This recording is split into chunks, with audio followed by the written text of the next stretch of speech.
맑은 영혼의 산책 채널에서 띄워드리는 숨결이 되는 양식의 시간입니다. 오늘은 2020년 8월 7일 연중제 18주간 금요일에 이르렀습니다. 오늘 주님의 말씀 비추어 보면서 또 우리가 내딛고 있는 이 세상의 모든 세태들을 가슴에 품어보면서 우리가 결국 찾아가야 할 진정으로 복된 삶은 어디에 놓여져 있는가 묵상해 본 시간입니다. 나에게 끝까지 붙들어야 할 가치로 새겨지는 것은 무엇인가? 이 세상을 지탱하고 희망을 불어넣어주는 삶이란 어디에 놓여 있는 것인가 하는 여러 가지 상념들이 주님 안에서 걸어가는 이 발걸음을 비추어주는 하나의 빛이 되었으면 좋겠구나 라고 여기면서 말입니다. 세상을 떠받치고 있는 것은 무엇일까요? 우리가 살고 있는 이 별 지구의 가장 깊숙한 곳에 뜨거운 핵이 있고 그 위를 둘러싼 멘틀 그리고 지각,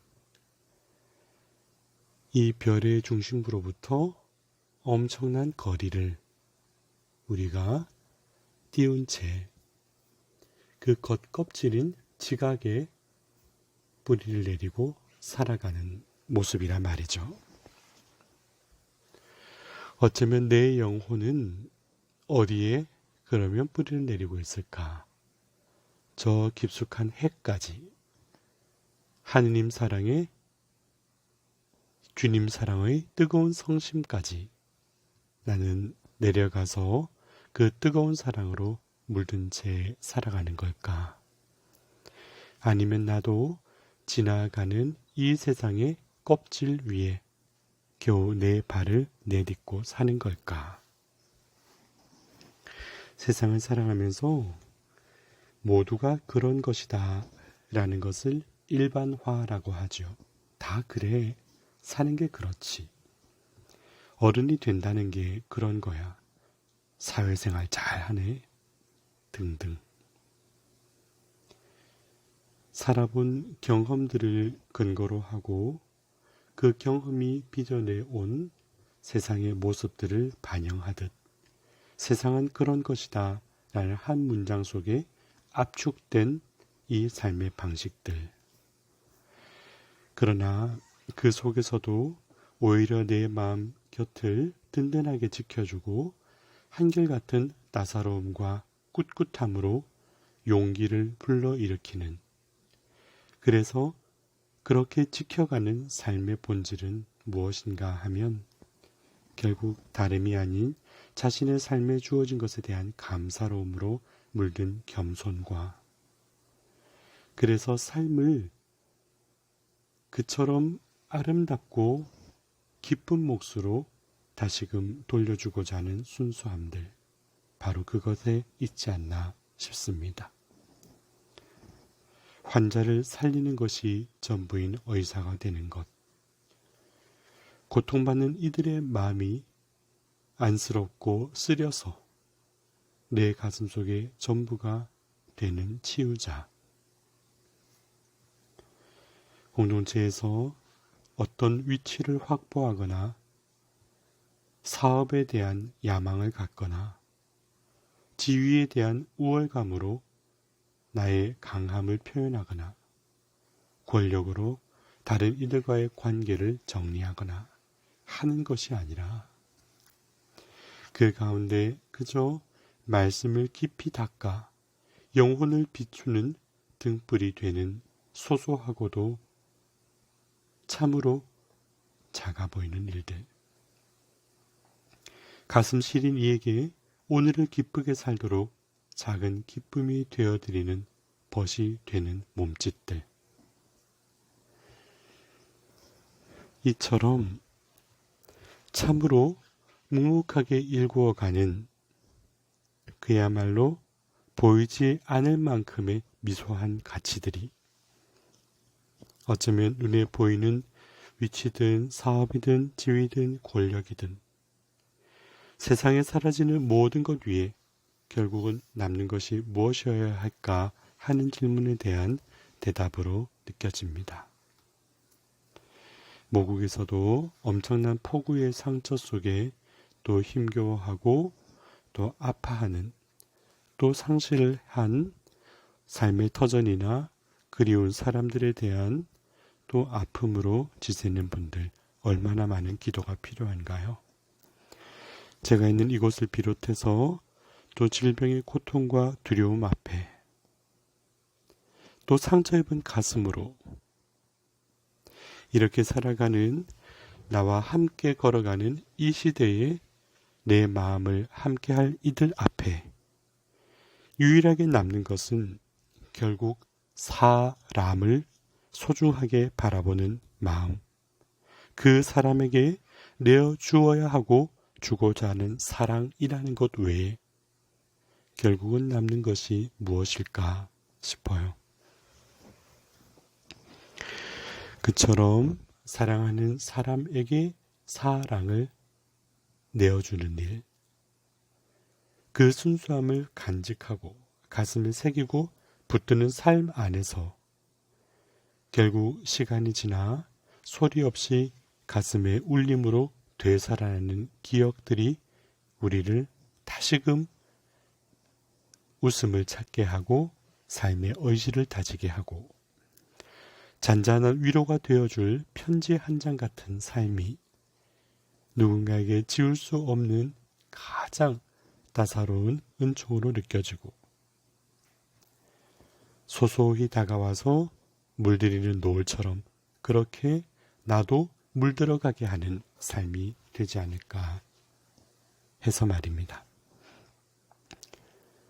이처럼 소중하게 간직되는 존재, 그 존재가 발하는 빛은 삶에 영향을 주는 내 가슴 속에 기도가 되고 말 그대로의 울림 있는 복음으로 살아나게 되지요.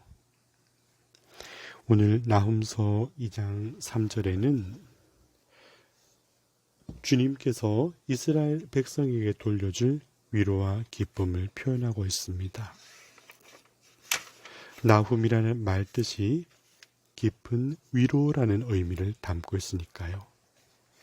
오늘 독서 전반을 보면 니네베에 대한 멸망을 혹독하게 예고하는 듯하지만 그 내용은 결국 사람들에게 상처를 주고 또 위압을 주던 이 세상의 사라짐과 동시에 이스라엘에게 회복될 기쁨과 영예를 다시금 일깨워주는 대목이라 볼 수 있으니 전체를 바라보면 하느님 안에 깃들인 미소한 이들에 대해서도 아낌없이 베풀으시는 주님의 위로와 평화가 참된 삶의 의미를 되살려줄 것이라는 복된 선언이라 해도 이 전체적인 맥을 보는 데 도움이 될 거라 보여지네요.